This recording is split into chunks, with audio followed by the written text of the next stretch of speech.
राज्यात अजित पवार आणि त्यांच्या कुटुंबातील जमीन व्यवहारावरून राजकीय वातावरण चांगलंच तापलं आहे। पार्थ पवार यांनी 1800 कोटींची बाजारभावाची जमीन फक्त 300 कोटींना घेतल्याचा आरोप आधीच चर्चेत आहे आणि आता अजित पवारांच्या दुसऱ्या मुलावरही गंभीर आरोप झाले आहे। काय आहे नेमकं प्रकरण पाहूया सविस्तर। नमस्कार, मी साक्षी अनासने, न्यूज 24 महाराष्ट्र लाईव्ह मध्ये आपलं स्वागत। पुण्यातील 1800 कोटी रुपयांची बाजारभाव असलेली जमीन केवळ 300 कोटींमध्ये विकत घेतल्याचा आरोप पार्थ पवार यांच्या अमेंडिया होल्डिंग LLP कंपनीवर करण्यात आला आहे। या प्रकरणानंतर विरोधकांनी थेट उपमुख्यमंत्री अजित पवार यांना लक्ष्य केलं आणि महाराष्ट्राच्या राजकारणात मोठी खळबळ उडाली। विरोधकांचा दावा हा जमीन व्यवहार अत्यंत संशयास्पद आणि नियमबाह्य। तर दुसरीकडे आता काँग्रेसचे प्रदेशाध्यक्ष हर्षवर्धन सपकाळ यांनी अजित पवारांच्या दुसऱ्या मुलाचं नाव घेत गंभीर आरोप केले आहेत।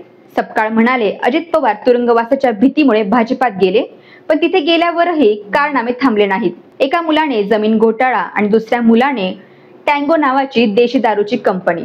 या कंपनीला फायदा मिळावा म्हणून अबकारी विभागाचं मंत्रीपद अजित पवारांनी स्वतःकडे घेतलं। डबल घोटाळा, डबल भ्रष्टाचार आणि डबल नंबरचे धंदे अजित पवारांकडून सुरूच आहे, असा थेट आरोप सपकाळांनी केला आहे। तर पुढे ते म्हणाले की राज्यात शेतकरी कर्जमाफीची मागणी करत आहे, आंदोलने चालू आहे, पण अजित पवार दुर्लक्ष करत आहे।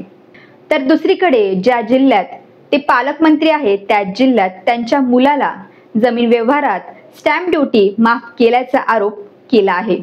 अजित पवारांना भस्म्या नावाचा आजार झालाय का? किती खाल्लं तरी कमी, असाही चर्चेला उधाण आलं आहे। अजित पवारांना भस्म्या नावाचा आजार झाला आहे का?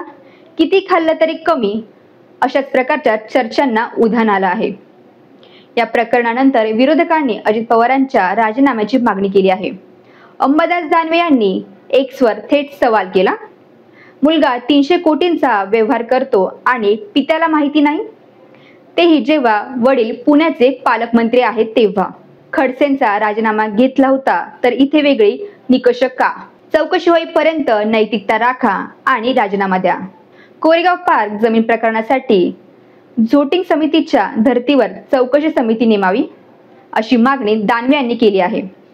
या आरोपांवर अजित पवार किंवा त्यांच्या कुटुंबाची अद्याप कोणतीही अधिकृत प्रतिक्रिया आलेली नाही, असा आरोप प्रत्यारोप चौकशीची मागणी यामुळे राज्यातील राजकारण वातावरण आणखी आरोप प्रत्यारोप चौकशीची मागणी यांमुळे राज्यातील राजकीय वातावरण आणखी तापणार हे मात्र स्पष्ट। या प्रकरणात नवीन खुलासे, नवीन राजकीय वार चालूच राहणार। याबाबत तुम्हाला काय वाटतं हे आम्हाला कमेंट करून नक्की सांगा आणि अशाच प्रकारच्या अपडेटसाठी आजच चॅनलला लाईक करा, शेअर करा आणि सबस्क्राईब करा।